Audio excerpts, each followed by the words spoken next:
by accidents of time and place and just general good fortune, I had the pleasure of being involved in networking from quite an early point of view. I got involved in the original ARPANET project in the U.S. In 1968, more than 40 years ago. It was at that point a research project, but even though it was a research project, it rapidly, within the research community, became a service. That is, we depended upon it in a very distinct and definite way every single day. That reliability of what was originally cast as an exploration of this technology, the reliability was paramount. And on the basis of that initial experiment, many things flowered quite rapidly. It changed our lives, those of us who were fortunate enough to be able to use that early technology.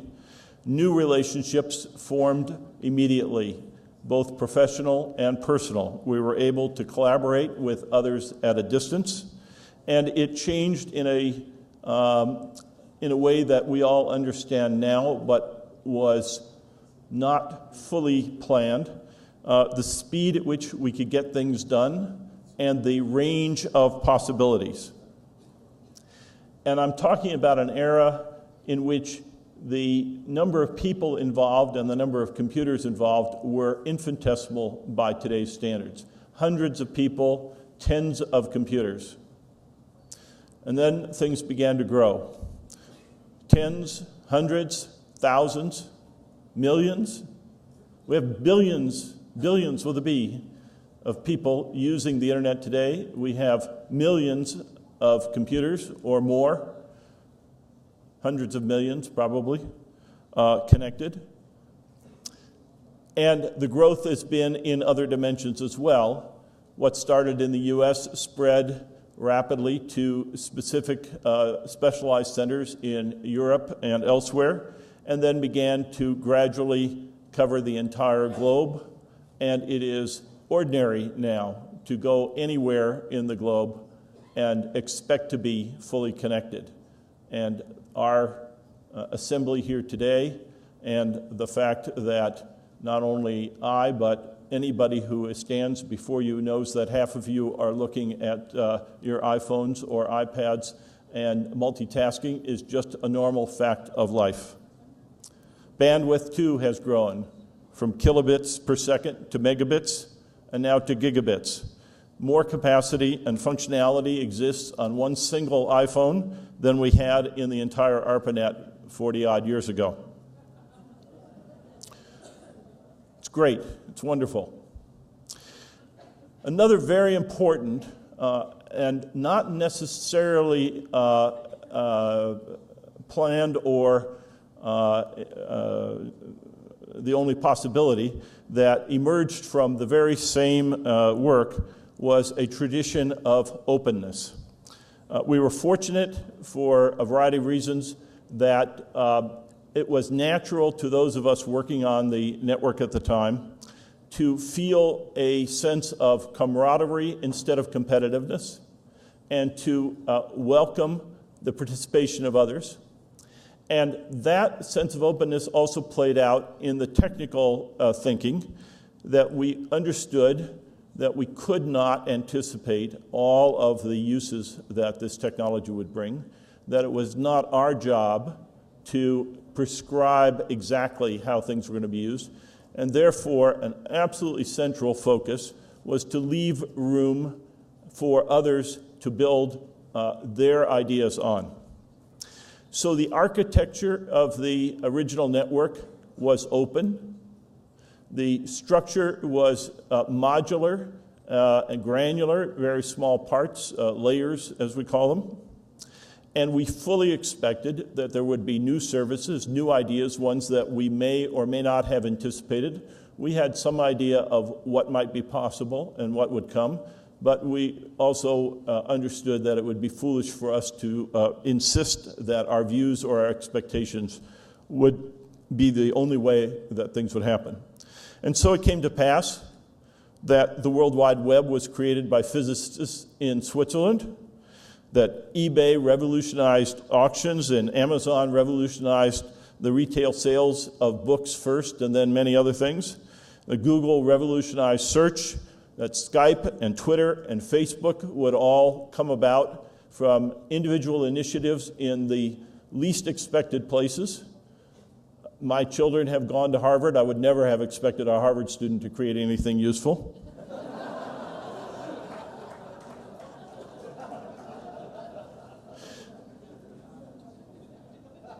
But as children of the 60s and 70s, we fully appreciated creating a system in which no permission was needed and no planning was required in advance. And of course, for all of these enormously successful efforts that have affected us, and many others that are also successful, even if not quite at the same rank, there are quite a few, uncountably many, other attempts that are much less successful, including outright failures. And that does not mean that they didn't serve a purpose or were not useful. And it does not mean even that the people who took the risks and put their hearts and treasures into it did not learn quite a bit and contribute and benefit themselves in many other ways. So this openness in a technical sense and in an organizational sense, and I want to mention that from an organizational perspective, the other aspect of the early roots, the creation of documents that are now known as RFCs, are available around the world free of charge to anyone without permission or any kind of procedure. They're available 7x24, download them, read it, and if you wish, go off and invent whatever you like. I have been introduced to graduate students in India and elsewhere who do amazing projects, and when I ask, how did you do this? They say, I just downloaded the RFCs, read them, and figured it out. The Internet Engineering Task Force, which is the home of where new protocols are created, and if you think that we've created all the protocols we need, there are 100 or so working groups working in parallel in the Internet Engineering Task Force day in, day out, and they meet like we do 3 times a year around the world. A quite vibrant and open activity. Again, no permission needed. Anybody may join, and anybody may join any working group. And there's not even a membership card. You just are. New people arrive and learn in that environment, and that fuels the next round of innovation and development. ICANN is, by those standards, relatively young. We were created in 1998, but we are very much a part of this tradition. We are created for a relatively small, seemingly modest task of coordinating the unique parameters of the Internet, the protocol parameters for the many protocols created by the IETF, a very light hand at coordinating the allocation of addresses that are used in the Internet, IPv4 addresses, now IPv6 addresses, and the underlying autonomous system numbers used by the routing system. And of course, the part that gets the most attention, the top level of the domain name system. You will hear an enormous amount about various aspects of the domain name system. I will say a little bit. I will leave it to others to talk about the big efforts. I want to focus attention on the work that is underway at this meeting, and in particular, the work of the supporting organizations and the advisory committees that form the backbone of the ICANN community. Within the at-large community, the Lacrallo Summit is taking place this week, and it's a historic event that has an enormous amount of work in a short period of time. I congratulate all of the members who have made it happen. Within the Security and Stability Advisory Committee, there are technical specifications for the domain name system expanded in two important ways: internationalized domain names and DNSSEC, the security extension for the DNS. And as you heard, Costa Rica is now in the forefront of providing protection for the domain name system on the internet with the signing of the .cr domain. I want to congratulate all of the people who have worked on that. That is a very important goal, and it is not only important for Costa Rica, but it is important for all of the people who seek to access zones that are part of the Costa Rica domain. And it is important as a signal, as a leadership in the region and around the world to say this is an important thing to do. So again, I congratulate Costa Rica, and I think that this is a very important development in the security arena. The country code names supporting organization, that is the CCNSO, continues to grow. I believe it now has 126 members, including 17 new members during the past year, and specifically the inclusion of the .pf domain from registry from French Polynesia and the .tl from Timor-Leste. I also want to recognize Patricio Pobletti, who is stepping down after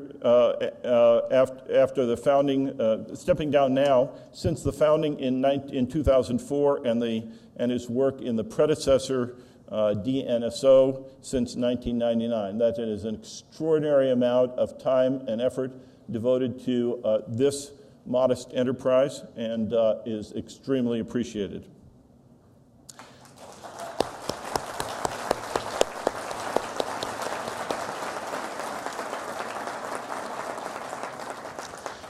I mentioned the GNSO, and of course, within the generic names supporting organization, we have the introduction of new GTLDs. That is now a project that is being overseen by a dedicated staff within the ICANN organization. It is the largest and most demanding task that we have ever taken on. And there has been an extraordinary amount of effort and focus to make this effort successful. The application window opened in January and will close next month in April. We are all waiting eagerly to see how many applications will have come in.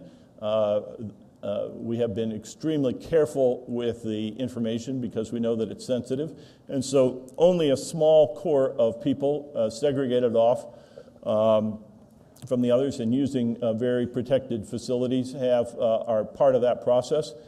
None of the board members, and I understand that essentially none of the management and rest of the staff at ICANN are privy to that information. So if you are inclined to ask me, so how many have come in? How many applications are there? What do you know? The answer is, I don't know any more than you know, and we are all going to wait quite eagerly.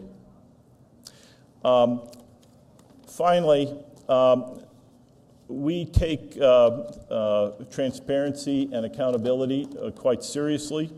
There was an affirmation of commitments made a couple of years ago, and it triggered multiple external reviews. One of them is the Accountability and Transparency Review Team, and they delivered their report some time ago. The board of ICANN accepted all 27 of their recommendations, and we are in high gear implementing each of them. I am personally paying attention to the progress of the implementation and working closely with the staff to see what that progress is and check off the ones that are done and focus attention on the ones that are not yet done. A second review team is the Who Is review team. They have delivered their draft report and will be holding a public meeting this week. Feedback during the meeting and during the comment period is strongly encouraged, and we will go through the same process of examining closely the recommendations, trying to understand what it will take to implement them, feasibility issues, clarity issues, and take that very seriously. Excuse me. Finally, a security, stability, and resiliency review team is also at work and is moving along briskly and has draft results. And as we have done with the other efforts, we will be tracking that equally closely. We have a busy and productive week in front of us, as we always do. I applaud all of you who have come to Costa Rica, all of the people of Costa Rica who have worked hard to provide this lovely venue and excellent arrangements, and indeed they actually are working. We are a very demanding group. We have many of us have been here since the middle or even earlier last week, and we have thoroughly tested the facilities. It is all very nice. And finally, we applaud all of those who are participating remotely. We have made great strides in remote participation, and we are very pleased to see that this is working ever more smoothly. With that, I thank you. I welcome you to ICANN 43. I suggest that you take a few minutes to figure out not only how to maneuver through this maze of buildings and meeting rooms, but through the maze of items on the agenda. There are so many things going on that it takes literally a team of people to cover them all. With that, thank you very much. It is a pleasure to be here, and I am really thrilled to see all of you. Thank you.